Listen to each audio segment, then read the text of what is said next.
families. I recently had a request for a communion bread recipe, so I looked at several and thought this one might be a good one to do with children.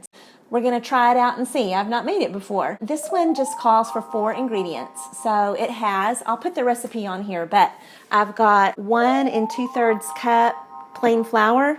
I've got 1 stick of butter. You can't use margarine, it has to be butter. They requested unsalted. This happens to be salted, so we'll see what happens. This is 3½ teaspoons of sugar, and then 1/3 cup whole milk. The recipe says to preheat your oven to 400 degrees. Step 1 says to blend the flour and the butter until well mixed. I'm not as familiar with blending butter as I am cutting in butter, so I don't know how much a difference it's going to make. My butter was just a teeny bit soft. I don't have a pastry cutter, so that would probably make things a lot easier, but I've just got a fork, and so that's what I'm going to use right now to cut in the batter. It said that it should look like moist sand by the time you get that all blended in, so I'll work on that. That took me about 5 minutes to do, so you can see the consistency looks more like sand right now than flour. Step 2 is to mix in the milk and the sugar. So I'll go ahead and pour the milk and sugar in. And it says to stir until well blended, and then I'll make a ball with the dough. So I'm just going to, right now, keep using my fork. So it's getting closer to forming that ball stage.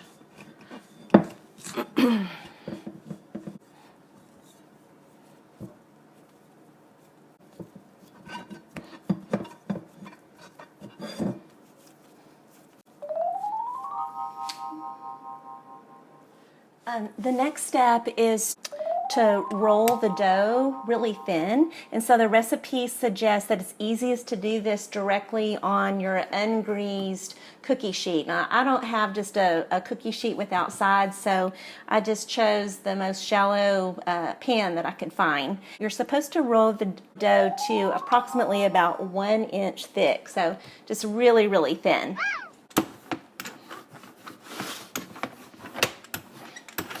So I've rolled my dough out. I didn't think it had to have perfect edges. So then it says to score the dough in little, they suggest 1/2 inch by 1/2 inch pieces, and they also suggested a pizza cutter. So that's what I'm going to use.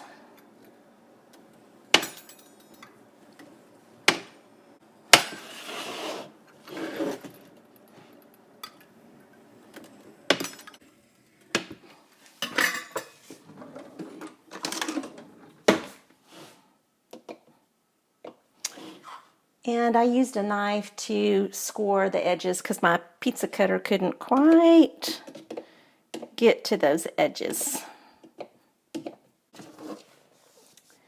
So there you go. Now I'm going to place the communion bread in the oven that's, like I said earlier, has already been preheated to 400 degrees, and I'll bake it for about 10 minutes. The recipe says to check it after the 10 minutes, and it says that you're going to be tempted to let it bake a little bit longer, but they said to be really careful because it can burn really easily. So I'm going to check it. I think it's ready to be looked at. It's been 10 minutes. Actually let them stay in there for probably a good 3 minutes. I mean, I check them every probably 30 seconds to a minute, but I don't know if you can tell on the camera, but there are some that are just looking a little light golden brown on top, and that's what they say to look for. So I'm gonna go ahead and let this cool now. So my pan is still pretty hot. I've got to use a pot holder, but you can already see that the pieces are loosening up pretty good. They're starting to be able to move around, so they're going to come off the pan really easily. I'm going to take one from the middle and show it to you. It's pretty crispy, and can break it, and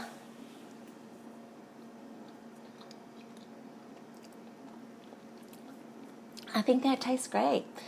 So when these finish cooling, I'll put them in some little storage container or even just a little Ziploc bag, and I'm going to store them in my freezer. They'll stay good for a long time, weeks, months for sure, and that way I'll have plenty for my family when we want to share communion together, or you could give some to friends. So I hope this will be helpful to you and that you'll get to do this as a family memory together, and of course to remember Jesus and what this freedom meal means to us. Thank you, and I appreciate you watching, and I hope this is helpful to you and your family. Bye.